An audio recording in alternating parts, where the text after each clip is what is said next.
자, 지난 시간에 생명과학의 탐구 얘기했었는데 그래서 이제 생명과학에서는 거의 대부분 뭐 연역적 탐구 방법이다. 그지? 연역적 탐구 방법이라는 게 이제 대주 실험 하는 건데 그거에 이제 하나의 예시가 나와. 이거 되게 뭐 내신에서는 잘 나오는 것 중에 하나인데 앤더슨이라는 분이 천인조라는 새를 가지고 실험을 한 거야. 이 사람이 천인조라는 새를 이렇게 우연히 봤는데 얘네들이 번식기만 되면 수컷이 꼬리가 길어지더라는 거야. 이해됐어? 평소에는 안 그렇다가 번식기가 되면 꼬리가 더 길어져, 수컷들이. 그럼 이 사람이 그걸 보고 얘네들은 왜 수컷들은 번식기만 되면 꼬리가 길어질까 궁금증이 생겼어. 문제인식 단계지. 그래서 이 사람이 나름 생각을 한 거지. 가설을 세운 거야. 뭘 세웠냐? 자, 보통의 경우에는 이 인간을 제외하고 사실 인간들도 옛날에는 아마 거의 모계 사회인 경우가 좀 많았잖아.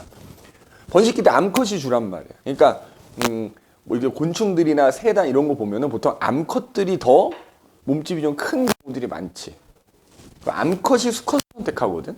그러니까 이제 앤더슨이 볼 때는 이 수컷들이 수컷한테 선택을 많이 받아가지고 번식에 유리하려면 선택을 많이 받아야 될 거 아니야? 그래서 쉽게 말하면 암컷들을 유혹하려고 꼬리가 길어지는 거 아닐까? 이렇게 생각을 한 거야. 그래서 수컷들이 암컷의 선택을 많이 받으려고 꼬리가 길어질 것이라고 이제 생각을 했어. 그래서 이제 이 사람이 실험을 한 거야. 이거 보면 나오잖아.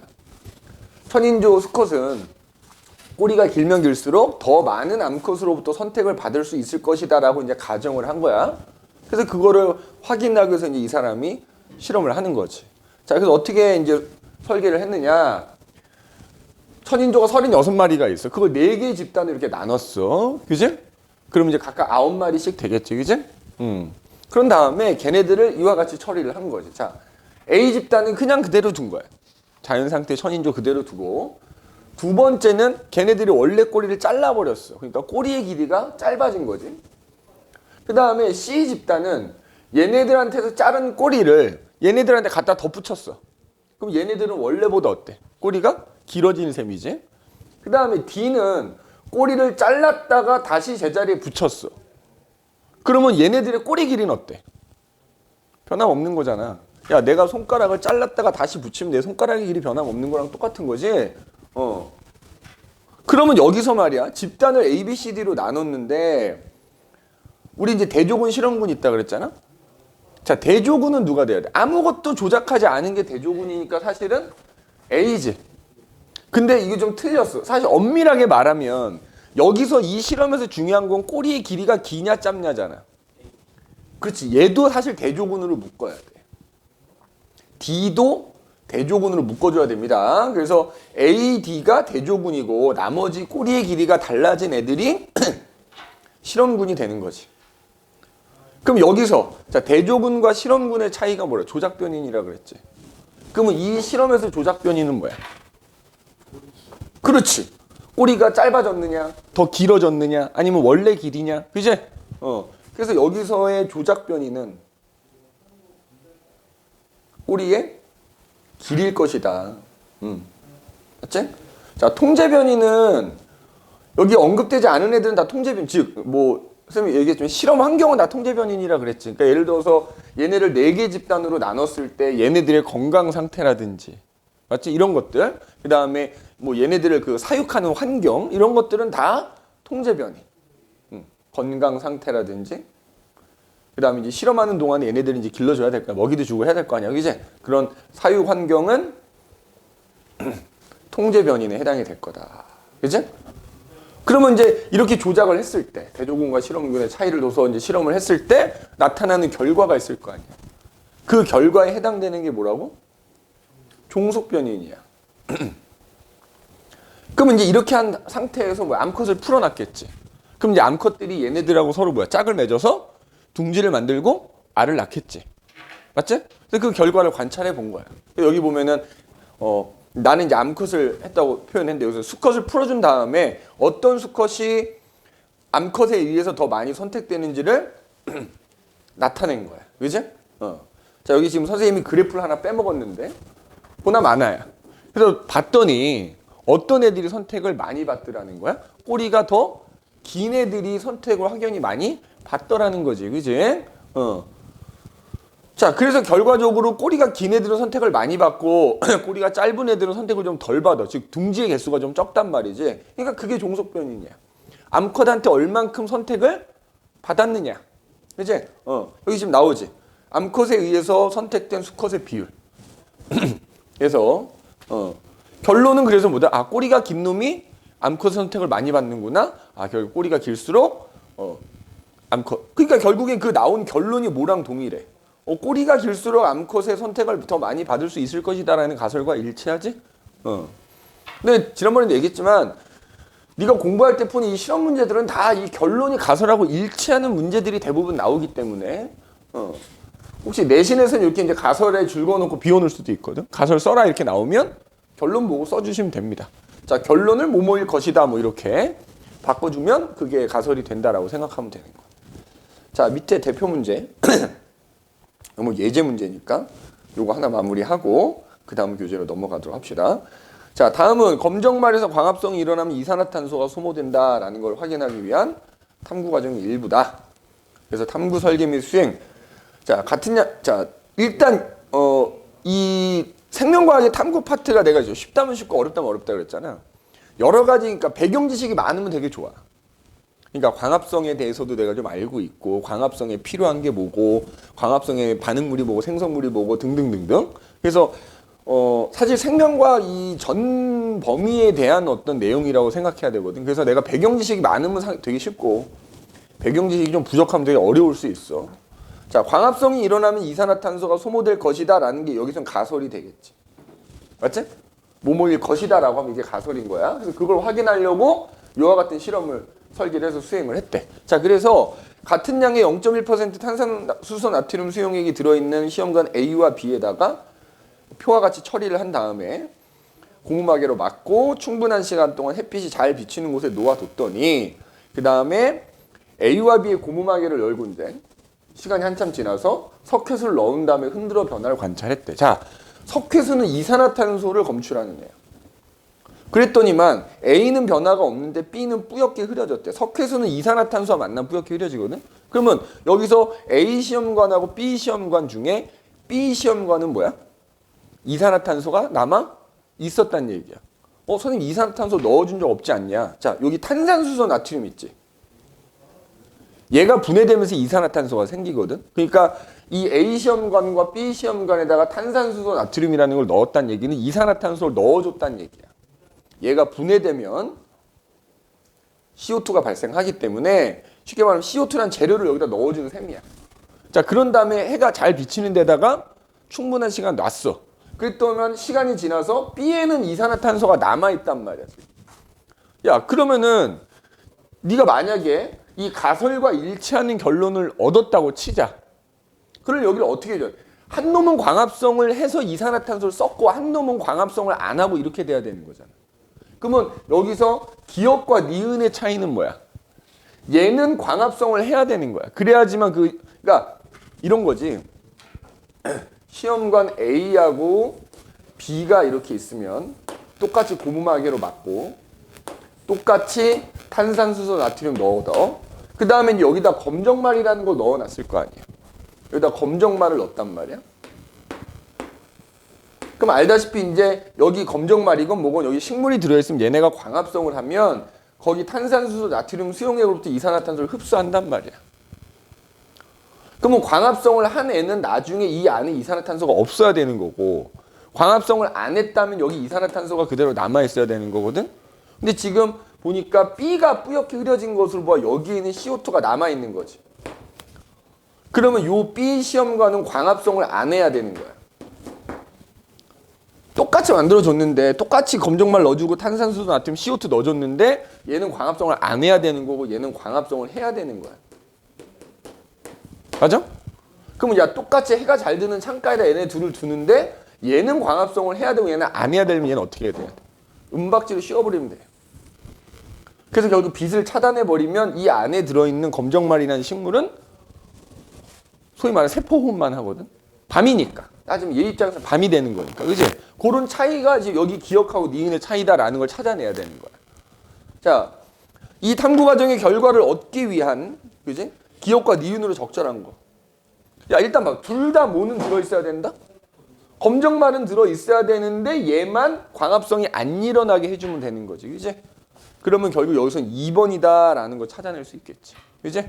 둘 다 검정말은 넣어줬으나 하나는 은박지로 싸서 광합성 못하게 하는 거고 하나는 하게 하는 거. 그지? 이렇게 돼줘야 되겠다. 그럼 여기서 조작 변이는 뭐야? 그러니까 빛을 그렇지. 그게 조작 변이 되겠지. 종속 변이는 뭐야? 광합성 여부지. 광합성을 했냐? 안 했냐? 혹은 뭐 이산화탄소가 흡수됐냐? 안 됐냐? 그지? 뭐 이런 거. 흡수 여부 뭐 이렇게 해도 되고. 나머지 뭐 똑같은 검정말 넣어주고 똑같은 농도의 탄산수소, 나트륨 넣어주고 하는 건 다 통제 변인이 되겠지. 그지? 이 두 시험관에서 동일한 거는 통제 변인인 거야. 그럼 여기서 누가 대조군이야? 얘가 대조군이지. 얘는 은박지를 싸서 뭔가 처리를 해줬잖아. 그지? 그럼 얘가 실험군이 되는 거야. 얘 대조군, 실험군. 이렇게? 이렇게. 여기서는 물어보지 않지만 그렇게 찾을 수도 있어야 되겠다. 자, 그래서 우리가 뒤에 개념 체크. 요거 지금 6문제 정도 있는데, 자, 요거는 잠깐 푸는 시간 줄게. 풀어보고 선생님이 하나씩 풀이를 좀 해주겠다. 자, 1번부터 보도록 하자. 자, 과학적 탐구 방법에 대해서 OX 하시오. 그지? 자, 가설 설정이라는 거는 이제 연역적 탐구 방법에만 나오는 거지. 그래서 가설 설정 단계가 없다 맞는 말이 되겠고, 대조군은 실험 조건을 변화시키지 않은 집단으로, 그지? 타당성을 높이기 위해서 설정하는 거다. 맞고, 가설 검증으로 체계적으로 변화시키는 변인을 통제 변인이라 그래? 야, 일단 이 말 자체가 어폐가 있지. 변화를 시키는데 그걸 통제한다라는 말 자체가 안 맞는 말 아니야, 그지? 틀린 말이야 이거. 그러니까 여기서는 뭐 조작 변인 또는 아니면 그 과정을 물어보는 거면 변인 통제라고 해줘야 됩니다, 그지? 그래서 일단 요거는 틀렸고. 자, 실험군과 대조군에서는 종속변. 자, 항상 동일하게 유지해야 되는 거는 뭐야? 이건 독립적으로 내가 동일하게 유지할 수도 있고 조작할 수도 있는 거죠. 독립변이니까 일단 종속변이는 아닌 거고, 이건 위에 나온 통제변이 돼야 되는 거지? 틀렸어. 자, 생명과학의 탐구 과정 순서 없이 나타낸 거다. 순서대로 기호 나열하면은 가설 설정 전에 내가 어떤 관찰을 통해서 문제를 발견하지? 그러면 그걸 통해서 내가 가설을 세우고 가설을 검증하기 위해서 실험을 하는 거지. 대조 실험을 하고요. 그래서 실험에서 얻어진 결과를 분석해서 결론을 도출했는데 그게 가설하고 일치하면 어떻게 돼? 일반화. 그지? 그러니까 여기서는 가 다음에 마가 돼야 될 거고. 그지? 새로운 사실의 예측. 그래서 그게 가설하고 일치하는지 본 다음에 일치하면은 이제 일반화 과정을 거치면 되는 거겠지? 라다 가마나 순으로 되겠다. 라다 가마나. 자, 생명과학의 탐구 과정 중 다음에서 설명하는 단계는, 자, 잠정적인 결론이라는 말 나오면 이거 가설이야. 그래서 단계로는 이제 가설 설정 단계다 이렇게 되겠지.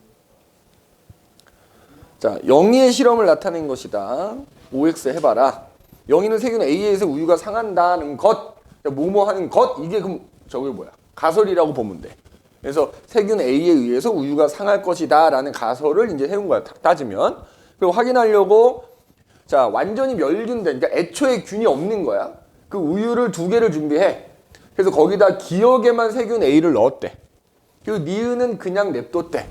그래서 항온, 온도를 일정하게 유지하는 장치에다 넣어서 적당하게 이제 어느 정도 시간을 유지를 시킨 거지. 맞아? 그럼 여기 나오지만 그 결과 어떻게 됐겠어? 세균을 넣은 우유는 상했고 세균이 들어있지 않은, 아예 세균을 처음부터 없애버린 완전히 깨끗한 우유는 상하지 않았다 라는 결과가 나오면 어때? 세균에 의해서 우유가 상한다라는 게 검증이 되는 거겠지? 그럼 여기서 기억에는 세균 A를 넣었대. 이거 그 다음에 니은은 그냥 둔 거야. 그럼 여기서 누가 대조군이야? 기억하고 니은 중에 그렇지. 니은이 대조군이고 세균 A를 넣은 게 실험군이 되겠지. 자, 일단 OX. 가설은 A는 우유를 맞지? 그지? 뭐뭐 하는 것 이러면 이게 이제 가설이라고 그랬지? 실험군은 누구라고? 그렇지. 우유 넣어준 그러니까 세균 넣어준 게 실험군이라고 그랬지? 자, 통제 변이는 그럼 뭐겠어? 자, 세균 A의 유무가 아니지. 세균 A를 하나는 넣어주고 하나는 안 넣어주고 이거는 뭐야? 조작 변이인 거지? 자, 온도는 통제 변인이 맞지만 세균 A가 있고 없고는 통제 변인이 아니기 때문에 요만 틀린 말이고. 자, 마찬가지로 애초에 기억과 니은에서 세균을 다 없애버리는 상황은 그건 통제 변인이야. 둘 다 세균이 없는 상태에서 하나만 세균을 넣어준 거잖아. 멸균했다라는 게 세균을 없앴다는 얘기구나. 그럼 요거는 조작 변인이 아니라 통제 변인이지. 영희는 대조 실험을 한 겁니다. 맞지? 하나는 하나는 대조군, 하나는 실험군 이렇게 두고 실험을 한 거는 대조 실험을 한 거다 이렇게 보면 돼. 자, 5번. 온도와 이산화탄소 농도가 일정할 때 빛의 세기가 증가하면 광합성 속도가 빨라질 것이다 라는 가설을 세워서 그걸 검증하기 위해서 실험을 할 때. 자, 봐봐. 광합성에 대한 거잖아. 근데 쭉 읽어보면 결국 광합성 속도에 영향을 주는 게 온도도 있고 이산화탄소도 있고 빛의 세기도 있는 거야. 근데 그 중에서 내가 온도하고 이산화탄소는 똑같이 넣어준 상태에서 빛의 세기만 다르게 해준 거야. 그랬을 때 광합성 속도가 어떻게 차이가 나는 걸 보는 거지. 그럼 여기서 온도하고 이산화탄소 농도는 뭐가 돼? 통제 변인이 되는 거고요. 예를 들어서 뭐 시험관 두 개를 준비한 다음에 하나는 빛의 세기를 좀 강하게 혹은 얘는 약하게 이렇게 해줬다 그러면 그 빛의 세기는 조작 변인이 되는 거야. 자, 그래서 방금 조작 변인은 그럼 뭐다? 빛의 세기. 뭔가 다르게 만들어준 건 조작 변인인 거야. 그럼 종속 변인은 뭐가 달라져? 빛의 세기에 따라서 광합성 정도, 속도가 달라지면 그게 종속 변인이야. 3번이 되겠지. 자, 6번. 과학 탐구 과정에 대한 용어다. 이거 알맞게 골라라. 자, 요게 조금 아마 애매해. 그지? 이거 각 단계에 대한 설명이기 때문에 자, 실험을 통해 검증하려는 가설을 이론에서 도출해서 관찰하거나 측정할 수 있는 용어로 진술하는 과정. 그러니까 실험을 통해 검증하려는 가설은 이미 나와 있는 상태에서 그 가설을 이론에서 도출해서 관찰을 하고 측정할 수 있는 용어로 진술하는 과정은 뭐야? 자료 해석이라고 봐야 돼. 자료 해석. 그지? 가설을 검증해서 실험을 했어. 그럼 그 실험한 결과를 기존에 있는 이론 용어들 가지고 바꿔서 쓰는 거. 그 다음에 2번. 수집한 자료와 그것을 분석한 결과의 바탕을 더 논리적으로 도출한 판단. 결론 도출이지 이게. 결론 도출. 연구할 주제나 영역을 결정하고 해결할 문제를 확인하여 문장으로 진술하는 과정이 문제인식 과정이라고 보시면 되겠고, 실험 결과에 영향을 미치지 않도록 변인을 일정하게 유지해주는 과정을 변인 통제, 디귿. 보고, 듣고, 만지고, 냄새 맡고, 맛보기, 오감을 이용해서 양적, 질적 자료, 정보를 수집한다? 관찰한다는 얘기지, 그지? 비읍이 되겠고. 아니다, 여기서 이게 6번이 자료에 담겨진 의미를 이해하고 그걸 자신의 말로 표현하는 이게 결론 도출 같고요. 미안해. 이게 결론 도출 같고, 아까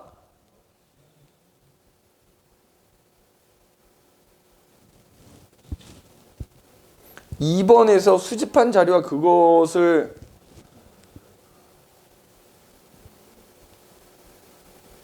이게 애매한데 자료에 담겨진 의미를 이해하고 그것을 자신의 말로 표현. 그러니까 6번이 그러네. 6번이 자료 해석.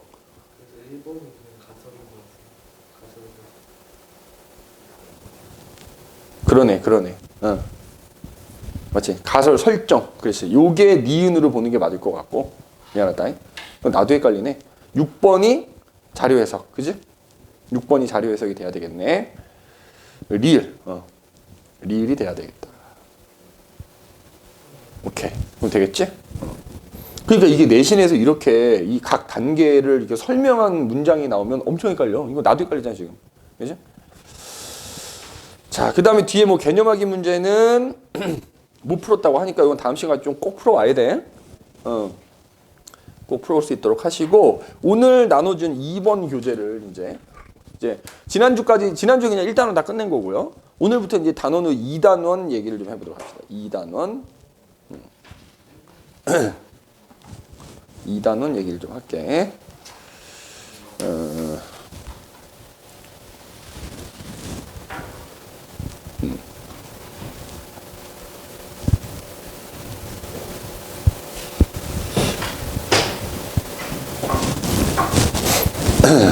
자, 이 2단원은 이제 사람의 물질대사 그래가지고 이 물질대사라는 거에 대해서 좀 자세히 배워. 이것도 그래서 마찬가지로 이 앞부분은 다 통과해서 배웠던 내용이 많이 나오기 때문에 자, 그래서 이제 첫 번째 물질대사라는 게 나와. 물질대사.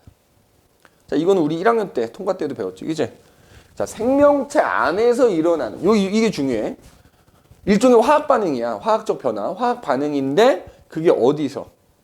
생명체 안에서 혹은 세포 안에서 일어나는 화학 반응을 물질대사를 하는 거야. 그러니까 이게 나중에 가면 요것 때문에 실수를 많이 하는데, 자, 예를 들어 내가 종이를 태워. 종이를 태우는 것도 화학 반응이거든. 이건 물질대사가 아니야. 왜? 밖에서 일어났으니까. 내 몸 안에서, 내 세포 안에서 일어나야지만 일어나는 화학 반응만을 물질대사를 한다라는 거야.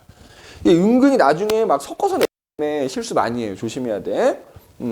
이거 물질대사라고 한다. 결국 그 물질대사를 통해서 에너지 만들고 에너지를 전환하고 그래서 결국 세포 또는 한 개체가 어떤 생명활동을 하는데 사용을 하더라. 뭐 이런 얘기야. 우리 알다시피 물질대사에는 두 종류가 있더라. 그지? 동화작용과 이화작용이라는 게 있지. 이거 통과 때 한 거니까. 자, 동화작용은 뭐야? 자, 그냥 말 그대로 여기 보면 나와 있지만 합성이라는 말이 나오면, 그지? 뭔가를 합쳐서 합친대. 합성이란 말이 없어도 합성이란 말이 나오거나 혹은 뭔가를 합쳐. 그럼 이거 무조건 동화작용이야. 즉, 작은 분자를 가지고 큰 분자를 만드는 거예요. 작은 분자들을 결합시켜서. 그래서 합성, 결합 이런 말 나오면 그건 다 동화작용이라 보면 돼. 그거를 동화작용이라 합니다. 동화작용. 그지? 자, 그런데 기본적으로 모든 분자들은 에너지를 가지고 있어. 화학 에너지를. 근데 분자가 작으면 에너지가 적어. 분자가 크면 에너지가 많아. 그러니까 여기 지금 그래프에 나오지만 어때? 동화작용이라는 건 에너지가 적었던 애들이 합쳐져서 에너지가 큰 애가 되는 거잖아. 그럼 에너지가 늘어나야 되잖아. 맞아? 늘어나야 되지. 에너지는 없던 게 짜잔 생기는 게 아니기 때문에 그럼 그 차이만큼의 에너지를 외부에서 흡수를 해야 돼. 그래서 우리가 동화작용을 다른 말로 뭐라고도 불러? 흡열 반응이다 이렇게 부르는 거야. 그래서 에너지 변화가 따른다는 거야. 에너지가 증가하게 되는 거야. 반면에 이화작용은 동화작용과 정반대야. 자, 얘는 여기 나오지만 분해라는 말이 나오면 혹은 그림 혹은 상황상 이게 부서지고 있어. 그럼 그건 무조건 이화작용이야. 그래서 여기 나오겠지만 큰 분자가 작은 분자로 쪼개지는 거야. 그러면 방금 얘기했다만 큰 분자는 에너지를 많이 갖고 있고 작은 분자는 에너지를 적게 갖고 있으니까 이 이화작용이라는 게 일어나게 되면 어떻게 돼? 에너지가 많았던 애가 반응한 결과 에너지 적은 애로 바뀌기 때문에 그 차이만큼의 에너지가 줄어들잖아. 그 에너지는 없어지는 게 아니라 대부분 보통 열 에너지로 바뀌어서 외부로 방출이 되는 거야. 그래서 이화작용 다른 말로 뭐라고도 부른다? 발열 반응이다 이렇게 부르는 거야. 그래서 자, 동화작용과 이화작용 우리가 1학년 때 배웠지만 기본적으로 에너지가 출입한다는 거야. 에너지를 흡수를 하든지 에너지를 방출을 하든지 에너지의 출입이 따른다라는 거야. 무조건. 그지? 그래서 여기 보면 이제 뭐 이런 식으로 나와 있지. 뭐 여기 보면 이제 작고 간단한 물질이 작은 분자, 저분자라고 생각하면 되고 얘가 고분자라고 생각하면 되겠다. 그래서 방금 얘기한 동화작용은 저분자가 고분자로 될 때 자, 에너지가 증가해야 되니까 그 차이만큼의 에너지를 외부에서 흡수하게 되는 거고 반대로 이화작용은 큰 분자가 분해가 돼서 작은 분자가 남게 되고 그러면서 에너지가 줄어들기 때문에 그 차이만큼의 에너지를 외부로 방출한다. 그래서 발열 반응이라고도 한다. 그래서 자, 대표적인 동화작용에는 뭐가 있어? 여기 보면 합성이란 말 들어가잖아. 광합성. 그치? 자, 광합성은 뭐지? 예를 들어서 이산화탄소하고 물이라고 하는 작은 분자를 합쳐서 포도당이라고 하는 상대적으로 큰 분자를 만드는 거지. 맞지? 합성이란 말 들어가 있으니까. 그 다음에 자, 이것도 통과 때 배우지. 우리 아미노산이라는 애가 여러 개가 결합해서 결국 뭐야? 단백질이 만들어진다 배웠잖아. 그러니까 상대적으로 물론 CO2나 H2O에 비해서는 분자가 크지만 상대적으로 작은 아미노산이 여러 개가 결합해서 굉장히 큰 고분자, 단백질이 만들어지는 것도 그지? 통화작용. 이거 말고 또 뭐가 있을까? 자, 예를 들어서 이것도 통화 때 배웠는데 DNA의 기본가 뭐지?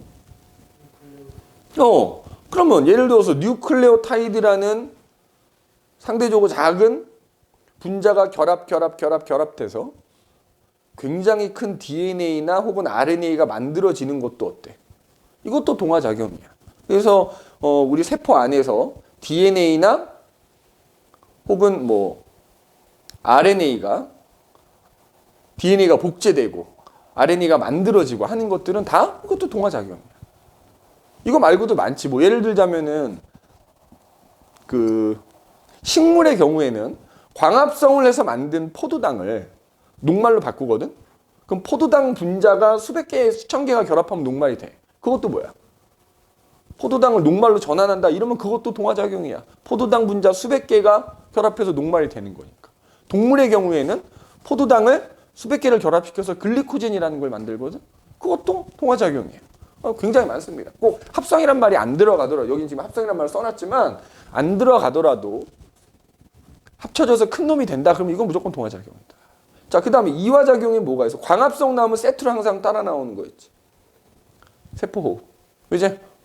세포호흡은 반대로 뭐야? 포도당이라는 큰 분자를 가지고 세포호흡에 사용했더니 이산화탄소와 물이 남게 되면서 열 에너지가 발생하는 거지.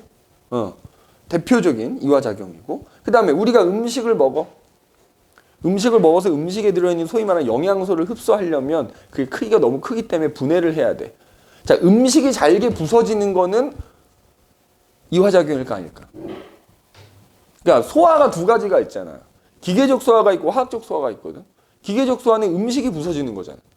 그건 화학 반응이 아니야.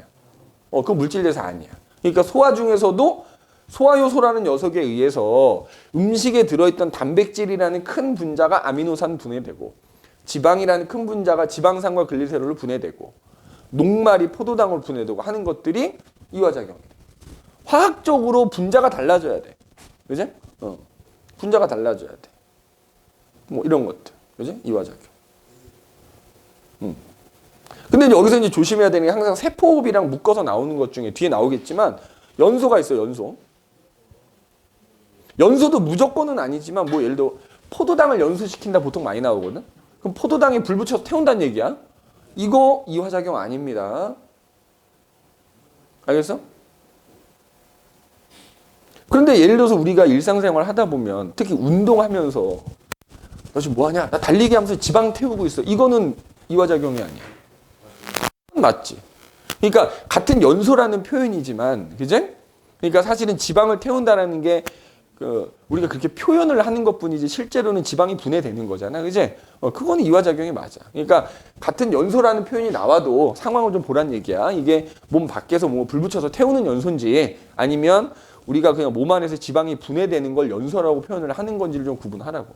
알겠지? 자, 그래서 여기 지금 나와 있지만 물질 대사 특징, 뭐 동화작용, 이화작용이 있는데 방금 얘기해 동화작용이든 이화작용, 뭐 에너지를 흡수하든 에너지를 방출하든 반드시 에너지가 출입을 합니다. 반드시. 그리고 또 하나는 여기 지금 언급하진 않았지만 이것도 통과 때 배웠는데 동화작용이 일어나든 이화작용이 일어나든 모든 화학 반응, 그게 꼭 동화 이화가 아니더라도 활성화 에너지라는 게 필요하거든. 특히 근데 몸 안에서 일어나는 물질 대사는 온도가 낮다 보니까 반응도 잘 안 일어나거든. 그러니까 활성화 에너지가 되게 높은 편이란 말이지. 그래서 반드시 그걸 낮춰준 효소가 관여합니다. 효소. 이 두 가지 꼭 기억해야 돼. 물질 대사의 특징 두 가지. 반드시 에너지가 출입을 하고요. 그 다음에 우리가 효소 이름이나 이런 걸 배우지는 않지만은 반드시 효소가 관여한다는 거. 알겠어? 이 두 가지 꼭 기억을 좀 해두셔야 됩니다. 그래서 뭐 동화 이화는 뭐 통과 때도 충분히 배운 거니까 그렇게 기억을 좀 해두시면 되겠고. 자, 그래서 그 다음번에 이제 문제가 이건 이제 모의고사 문제인데 이런 식으로 출제가 된다라는 걸 보여주는 거야. 자, 참고로 너 광합성하고 세포호흡이 어디서 일어나는지는 알지? 자, 광합성은 식물에게서만 일어나니까 엽록체에서 일어나고 세포호흡은 동물, 식물 다 일어납니다. 그지? 자, 물론 이제 뒤에 가면 좀 구분을 할 텐데 뭐 미토콘드리아 또는 세포질에서 이렇게 일어난다. 근데 아마 우리 통과 때는 미토콘드리아, 아마 너 이거 배웠을 거 세포질이라고, 그죠? 얘 세포호흡도 종류가 있거든. 뒤에 나올 거야. 뭐 산소호흡, 무산소호흡 이렇게 있는데, 그래서 산소호흡은 일반적으로 세포호흡 그러면 산소호흡 말하는 거거든. 그건 미토콘드리아에서 일어나고, 무산소호흡이라는 건 이제 세포질, 그러니까 세포의 나머지 부분들, 그 미토콘드리아가 들어있는 그 영역, 그지? 거기 세포질, 거기서 일어난다 이렇게 보면 돼. 자, 그럼 이렇게 보자고. 그래서 두 가지 세포 소기관에서 일어나는 물질 대사다. 가와나는 각각 엽록체와 미토콘드리아 중 하나. 이건 그림 보고 그냥 구분하면 됩니다. 자, 보통 이렇게 동전 쌓아 있는 것처럼 쌓여 있는 요거 나오면 요게 엽록체고요.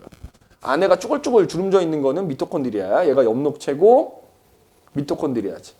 자, 그러면 봐봐. 엽록체에서는 광합성을 하니까 뭐야? 이산화탄소와 물을 가지고 포도당을 만든다는 의미인 거거든. 그때 빛에너지를 흡수한다는 얘기지. 기억이 빛에너지지. 자, 그래서 만들어진 포도당하고 산소를 미토콘드리아 건네주는 거야. 그럼 미토콘드리아는 그거를 가지고 세포호흡을 하는 거지. 그럼 세포호흡의 결과 이산화탄소하고 물이 생기면 식물은 또 엽록체한테 그걸 건네주면 광합성하는 데 쓰이는 거야. 그래서 세포호흡을 하게 되면은 여기 에너지 니은, 그지? 뭐 에너지가 나오는 발열 반응이니까 보통 열 에너지 많이 나오고요. 좀 이따 얘기하겠지만 이제 뭐 그 외에 ATP라는 게 또 만들어지고 뭐 이렇게 돼. 자, 있는 대로 고르래. 옳은 거. 자, 기억은 빛 에너지다. 맞고요. 니은, 에너지 니은의 일부는, 자, 이거 좀 이따 나오겠지만 이 세포호흡에 의해서 만들어진 에너지 한 60% 정도는 열 에너지가 되고요. 나머지 40% 정도는 ATP라는 걸 만들었다가 우리가 생명활동, 필요한 생명활동에 그 ATP에 저장돼 있던 에너지를 사용하게 됩니다. 그러니까 니은은 맞는 말인 것. 그 다음에 간은 엽록체이기 때문에 세포호흡이 아니라 광합성이지. 디귿은 무조건 틀린 거고요. 자, 그래서 3번 선지를 골라주시면 되겠다. 자, 그러면은 특히 이제 요 세포호흡이지, 세포. 특히 요 세포호흡에 의해서 우리가 뭐 체온도 유지하고 생명활동에 필요한 에너지를 만들잖아. 그래서 잠깐 쉬었다가 그 세포호흡에 대한 얘기를 좀 자세하게 해보도록 합시다. 알겠죠?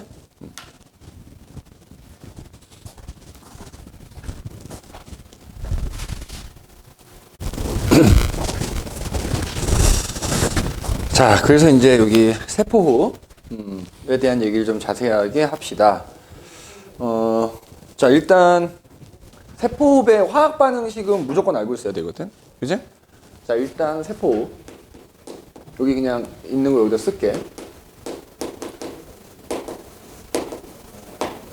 근데 이제 사실은 세포호흡이 두 가지야, 두 가지.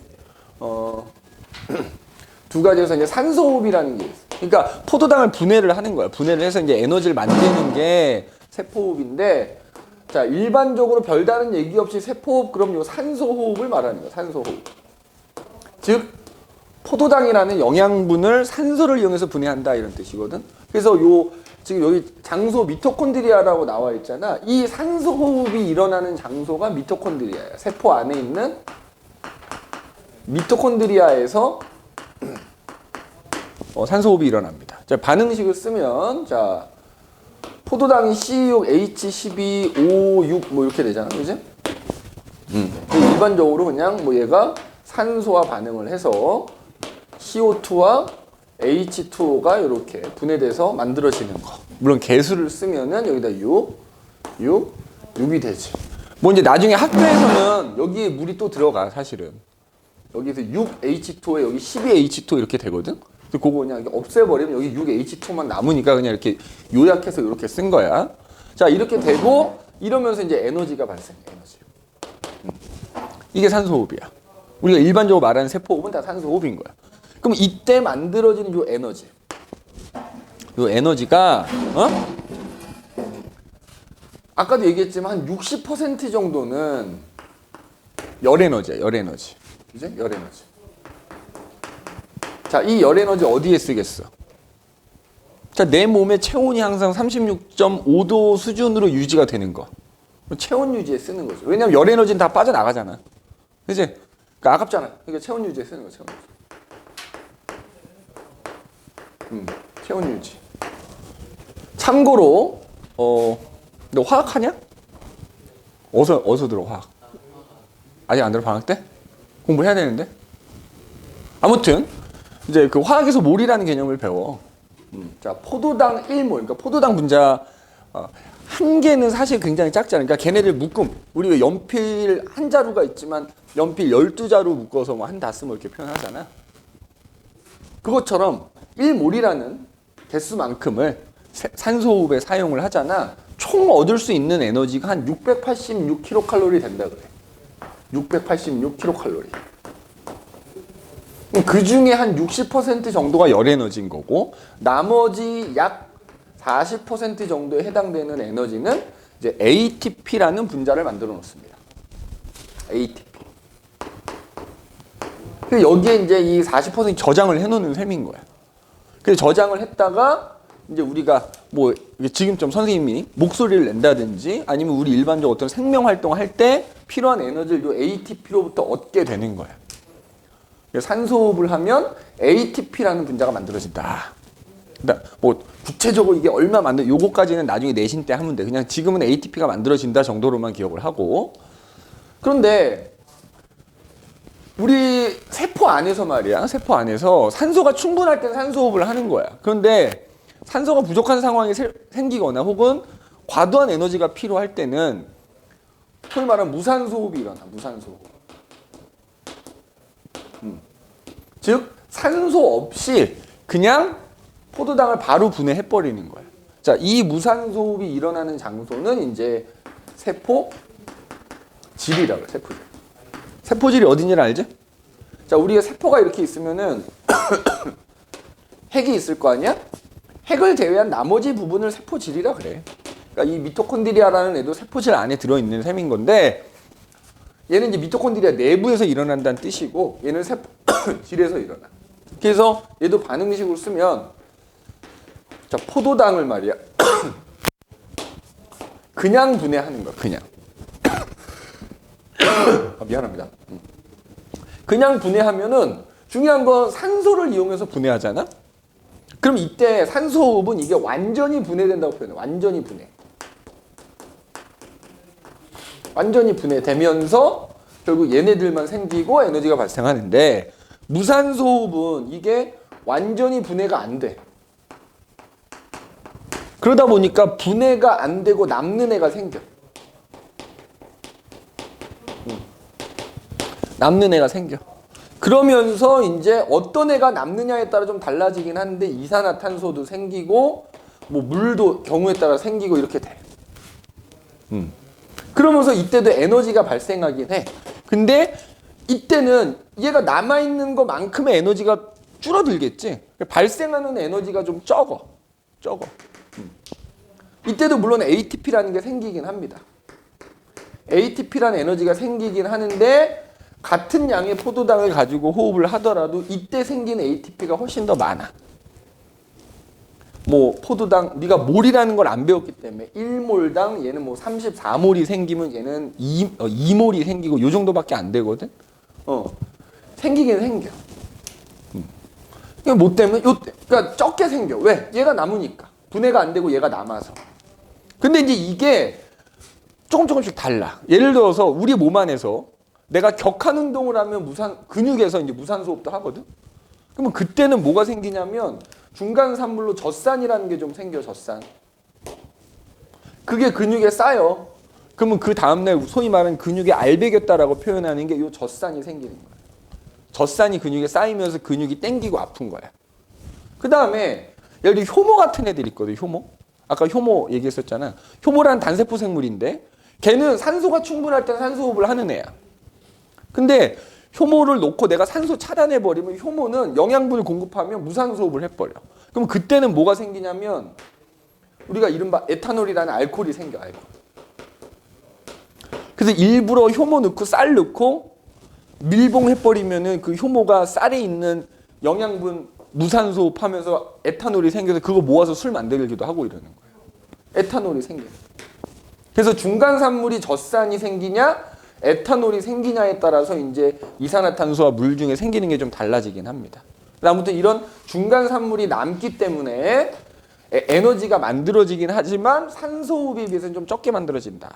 이 정도로만 일단 기억을 합시다. 그래서 여기 보면은 써져 있지. 요거 조금 수정해야 됩니다. 요거 38 ATP가 아니라 아마 나중에 학교에서 34 ATP로 배울 건데, 요 구체적인 숫자까지는 나중에 내신 때 기억을 하고, 그 다음에 아까 얘기했지? 산소호흡의 화학 반응식 보면 반응 물질에도 원래 물이 들어가. 생성 물질에도 물이 있지. 여기 6이고 여기 10이니까 이거 없애버리면 여기 6만 남는 셈인 거거든. 그래서 선생님이 요렇게 쓴 건데 아마 나중에 학교에서 내신 공부할 땐 요걸로 외워두는 게 좋을 거야. 알겠니? 요걸로. 그래서 지금 여기 나와 있지만, 자, 일반적으로 세포호흡 그러면 이렇게 산소 이용해서 분해하는 거예요. 여기 나와 있지, 그지? 산소 이용해서. 네, 산소 이용해서. 여기 38 ATP가 아니라 이제 34야. 그 다음에 방금 얘기한 것처럼 산소가 없을 때는 이렇게 포도당과 같은 양분을 산소 없이 분해한다. 그래서 여기 보면 지금 뭐야, 요거?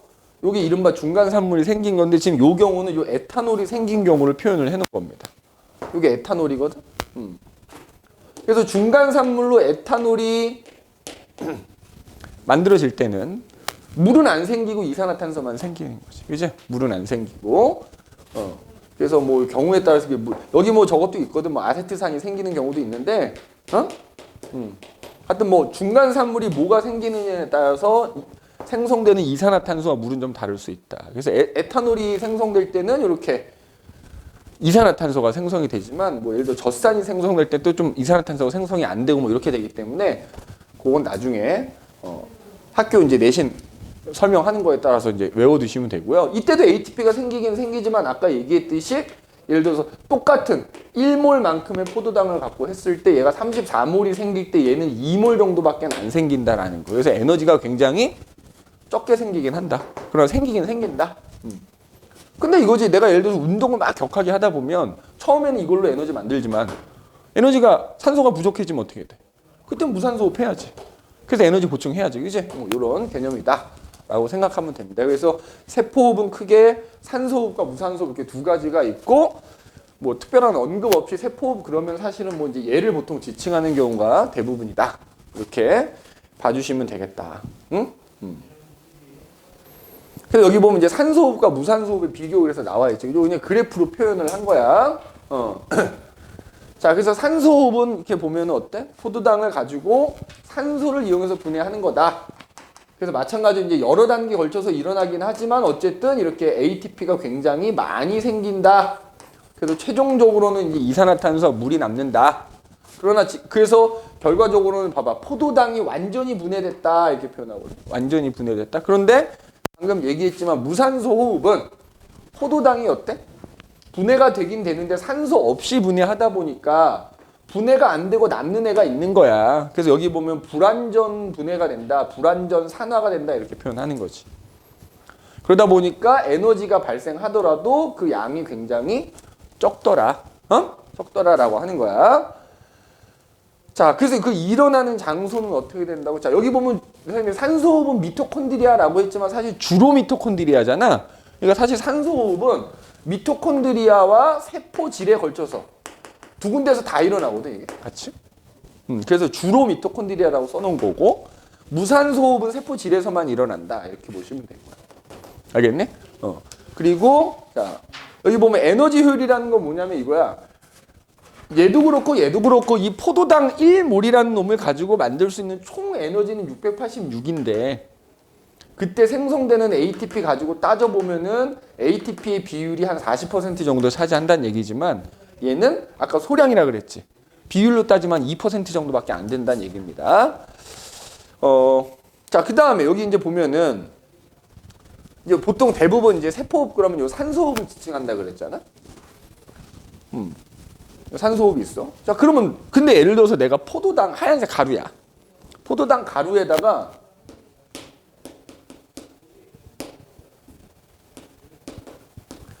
불 붙여서 태워. 뭐라고 하지?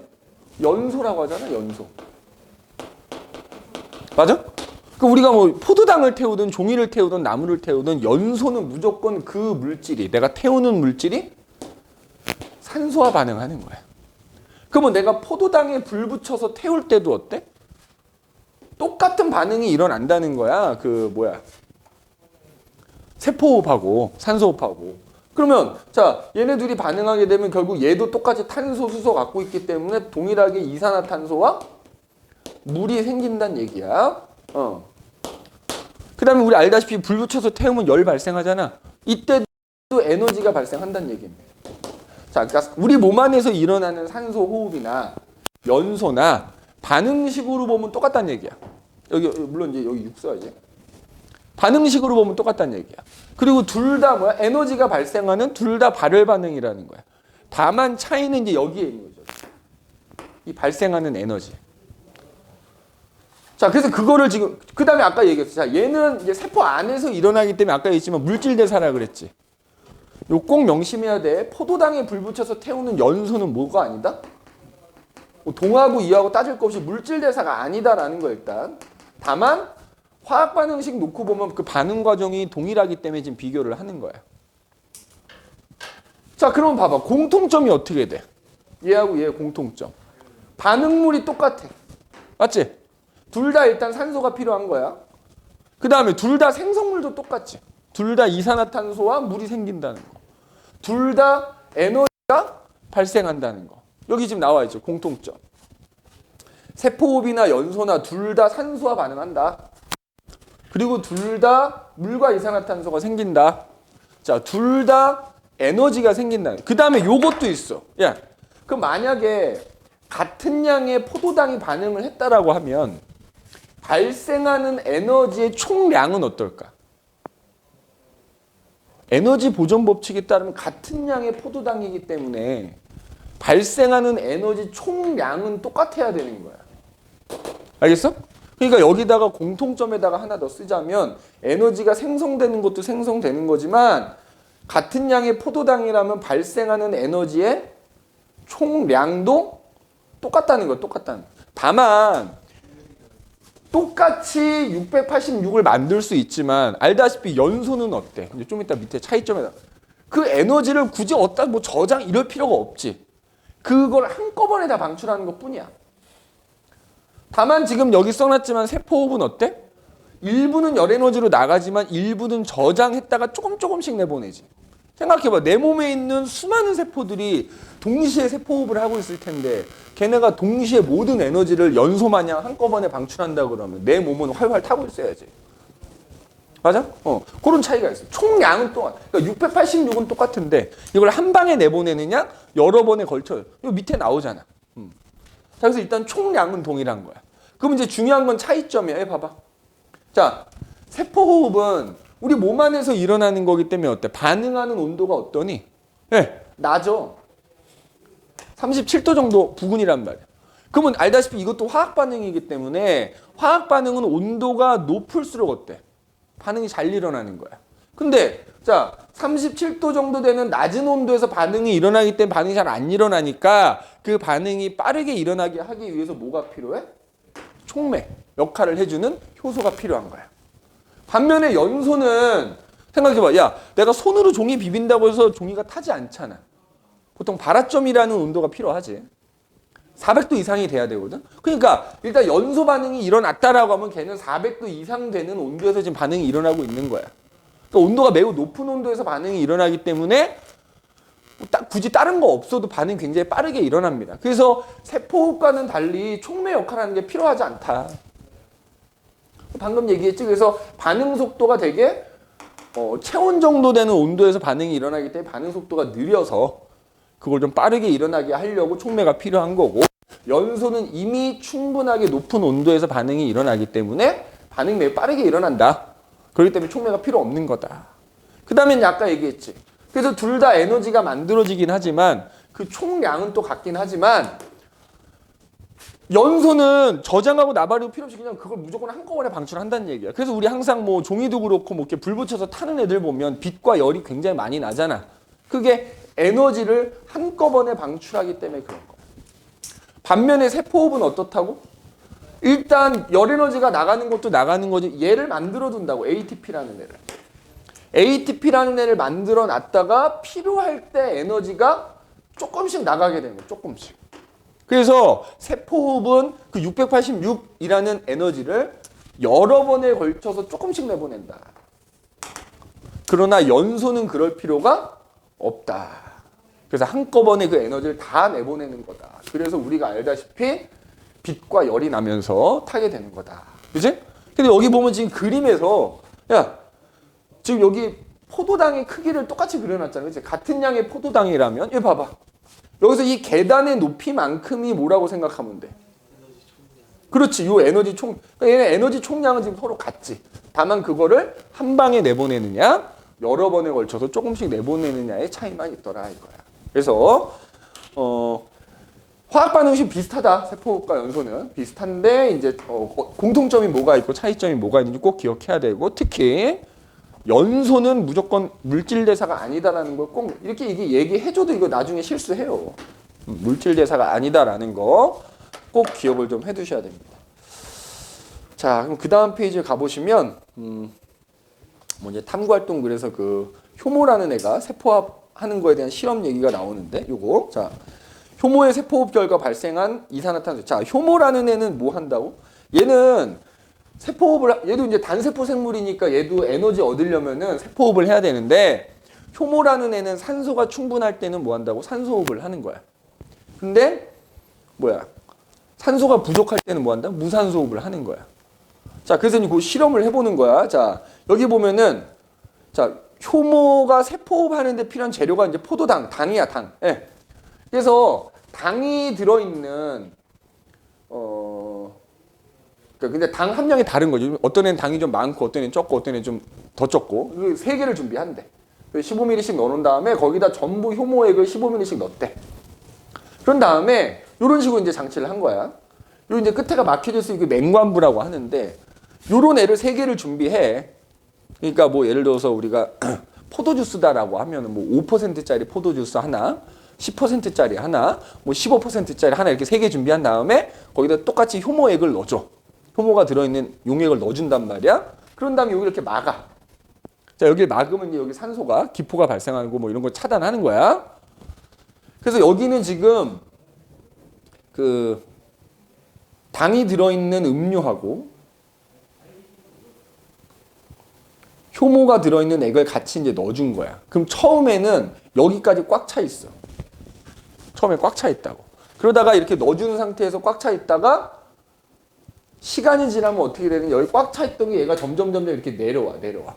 왜 내려오냐 하면 이 효모라는 애가 뭘 해? 이 당음료에 들어있는 당을 이용해서 세포호흡을 하는 거야. 그럼 세포호흡하면 우리 뭐가 발생해?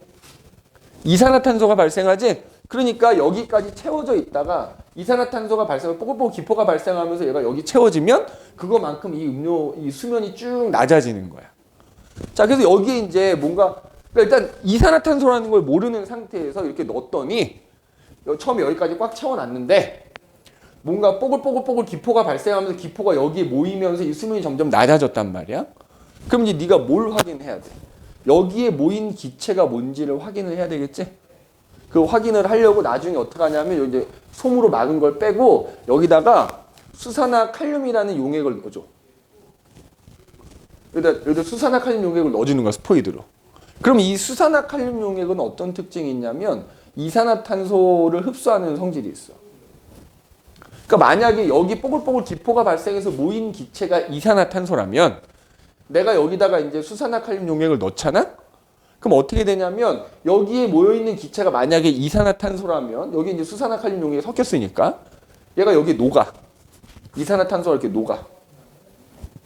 녹은 결과 어떻게 되냐면 수면이 다시 이렇게 올라갑니다. 이산화탄소가 녹으면서. 근데 만약에 봐봐. 그러니까 내가 수산화칼륨을 넣었는데 여기 어떤 기체가 모여 있는데 수면의 변화가 없다. 그럼 여기 모인 기체는 이산화탄소가 아닌 거야. 근데 내가 수산화칼륨을 넣었더니 수면이 다시 쭉 올라가더라. 그럼 여기 모인 기체가 뭐더라? 이산화탄소다. 그럼 실제로 수면이 올라가. 그러면 당이 들어있는 음료와 효모액을 섞어서 뭔가 반응이 일어나는 걸 봤더니 이산화탄소가 발생하더라. 효모가 세포호흡의 결과 뭐야? 이산화탄소가 생기는구나 확인할 수 있는 거지. 근데 이거를 3개를 준비했다 그랬잖아. 당의 농도가 다른 걸 3개 준비했다 그랬잖아. 그치? 그럼 당연히 당의 농도가 제일 높은 놈이 처음에 수면이 제일 많이 낮아졌을 거고 이산화탄소가 많이 발생했으니까 그럼 나중에 똑같이 수산화칼륨 넣었을 때도 수면도 가장 많이 올라가겠지. 그래서 그 당이 들어있는 음료수의 어떤 그 함량에 따라 당의 함량에 따라서 발생하는 기체의 부피가 달라질 거다. 자, 그래서 보면은 지금 여기 뭐 그림으로 세 개를 그려놓진 않았지만 이런 식으로 A, B, C를 준비했단 말이야. 그랬더니만 A에서 기체가 제일 많이 모였다. 그 얘기는 이산화탄소가 제일 많이 발생했다. 그 얘기는 A 장치에 들어있는 음료수에 당이 제일 많이 들어있더라라는 걸 확인할 수 있다는 얘기인 거야. 알겠네? 그래서 요 수산화칼륨은 이산화탄소, 여기 기체 부피가 감소하는데 이산화탄소를 흡수하는 성질이 있기 때문에 그게 이산화탄소라는 걸 확인할 수 있다라는 거 기억해 두시면 되겠습니다. 알겠네? 자, 그러면 이제 중요한 거죠. 세포호흡을 하면은 뭐 무산소호흡을 하든 산소호흡을 하든 ATP라는 애가 생긴다 그랬어. 자, 이 ATP라는 애가 도대체 뭐냐 이거지. ATP. 그 ATP라는 놈에 대해서 살펴봅시다. ATP. 자, ATP. 자, 여기 써져 있지만 아데노신 트리포스페이트라고 하는 거의 약자야. 여기 아데노신 트리포스페이트에서 ATP라고 이렇게 앞글자를 딴 겁니다. 그지? 그러면 이게 뭐냐면 아데노신이라는 놈에 트리 3개가 붙어 있다. 포스페이트가 인산이거든. 그래서 아데노신에 인산이 3개가 붙어 있는 분자다 이 말이에요. 자, 그래서 얘가 어떻게 생겼냐면 이렇게 생겼어. 여기 지금 그림에 나오지만은 생김새가 이렇게 생겼거든.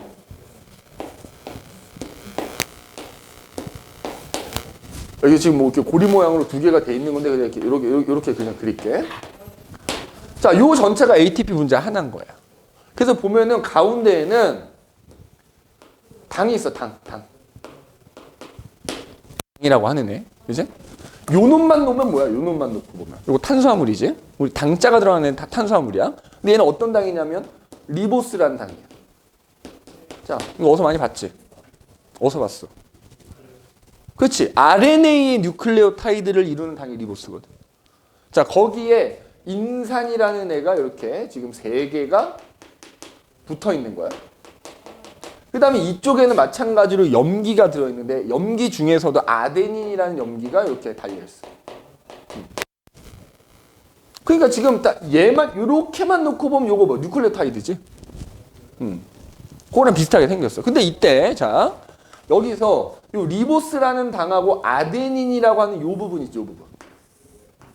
요게 아데노신이야. 요게 아데노신이라 불러. 그러니까 아데노신에 인산이 3개가 붙어 있다. 맞지? 그래서 이게 ATP 분자의 모습이야. 자, 그런데 이 ATP는 아까도 얘기했지만 에너지가 저장이 돼 있는 거야. 에너지가 저장돼 있는 거야. 그래서 필요할 때 꺼내 쓰는 건데 그럼 어떤 에너지가 저장돼 있냐? 그렇지. 네가 잘 모를 때는 분자들 안에는 무조건 화학 에너지가 저장돼 있거든. 그 보면은 화학 에너지는 어디에 저장돼 있냐면은 보통 이렇게 결합이죠. 요렇게 우리 분자 그림 그릴 때 이렇게 실선으로 그려져 있는 건 다 공유 결합이거든. 요런 화학 결합, 요 공유 결합한 부분에는 다 에너지가 저장이 돼 있. 그러니까 요거를 내가 끊어버리면 에너지가 나오거든. 근데 ATP를 봤더니 특히 여기 인산하고 인산 사이의 결합은 다른 데에 비해서 잘랐을 때 에너지가 많이 나오더래. 요거를 뭐라 부르냐면 고에너지 인산 결합이라 불러.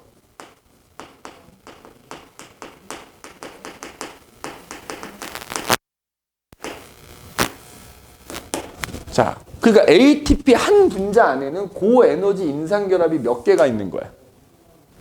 2개가 있는 거야. 인산하고 인산 사이. 요거는 아니야.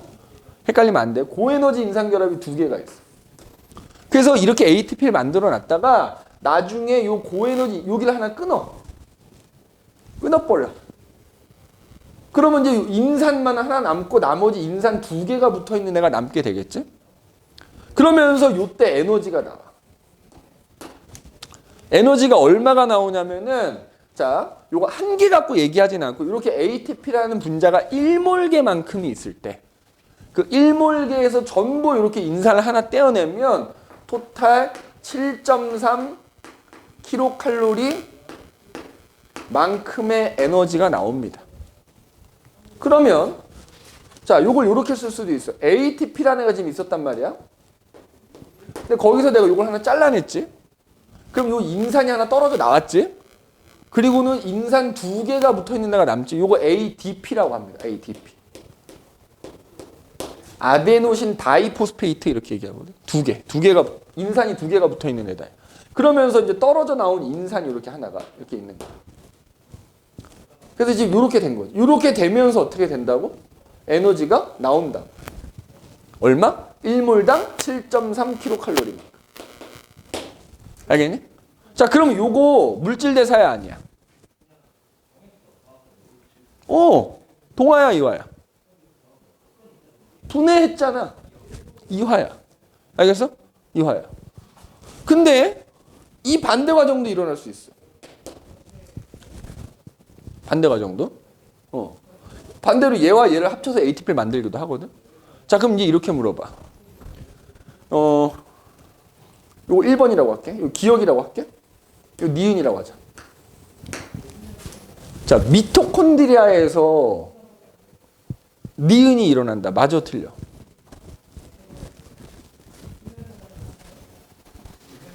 이 시험이 많이 나오거든. 그렇게 생각한 근거는?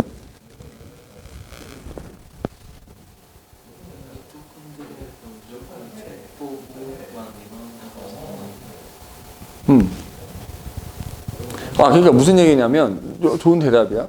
내가 왜 이걸 물어보냐면, 이제 애들이 세포호흡을 배웠어. 미토콘드리아에서 일어난다고 배웠어. 그지? 산소호흡이라고 했지. 그러면 알다시피 미토콘드리아에서 일어나는 세포호흡은 이화작용이잖아. 그러니까 애들이 이화작용이니까 기억하고 니은 중에 누가 이화야? 기억이 이화지. 그러니까 애들은 기억이 일어난다, 니은은 안 일어난다 이렇게 생각을 한단 말이야. 근데 엄밀하게는 둘 다 일어나. 그러나 어쨌든 미토콘드리아에서 세포호흡을 하면 그 세포호흡은 전체적으로는 이화가 맞지만 세포호흡 과정을 들여다보면 그 세포 과정 중에 동화도 일어나고 또 이화도 일어나거든. 근데 이제 우리가 배우는 생원에서는 결과만 갖고 얘기하는 거라서 이화다 이렇게 표현하는 건데, 그럼 어쨌든 세포호흡을 하잖아. 뭐 만들어? ATP 만들어지지. 그럼 여기서 기억하고 니은 중에 ATP가 만들어지는 게 뭐야? 니은이지. 그래서 니은이 미토콘드리아에서 일어난다라고 하면 맞는 말이라고 해줘야 되는 거야. 요거 실제로 시험에 많이 나오거든. 꼭 기억해야 돼. 그래서 그러면 이제 ADP가 남았잖아. 근데 아직 여기 고에너지 인산결합이 하나가 더 있기 때문에 또 잘라낼 수 있어. 또 잘라내면 또 에너지가 나와. 그럼 이제 뭐만 남아? 이 아데노신에 인산이 하나 붙어 있지. 우리 음악 들을 때 양쪽으로 나오면 스테레오라고 하지. 한쪽으로만 나오면 뭐라 그래? 모노라고 그래. 모노. 한 개란 뜻이야. AMP라고 표현합니다. AMP. 자, 요거까지는 뭐 시험에 잘 안 나오고 보통 요 과정만 잘 기억하면 돼. ATP하고 ADP 사이의 관계. 요거만 좀 잘 기억해 두면 됩니다. 그래서 ATP란 분자가 이렇게 생겼다. 아데노신이라고 하는 부분이 요거다. 요거만 좀 잘 기억을 해 두시면. 실제 분자는 이런 모습이래. 그죠? 여기 보면 뭐라고 돼 있다고? 고에너지 인산결합 몇 군데가 있다? 두 군데가 있다라는 거 꼭 명심을 해 두시면 됩니다. 알겠네? 보통은 이제 이런 식의 그림이 많이 나오니까 뭐 이게 실제 그림보다는 이런 식. 근데 실제 그림이랑 이거랑 똑같아. 이렇게 그냥 인산으로 표현해 놓은 거니까. 자, 그러면 이제 이 ATP를 잘라내면 에너지 나온다고 했죠. 이거 언제 이렇게 잘라내냐 이거지. 그럼 이 나오는 에너지를 어디에 이용하는 거야? 생명활동에 이용하는 겁니다. 이때 나오는 에너지를 생명활동에 이용한다. 여기다 이렇게 쓸게요. 생명활동에 이용한다.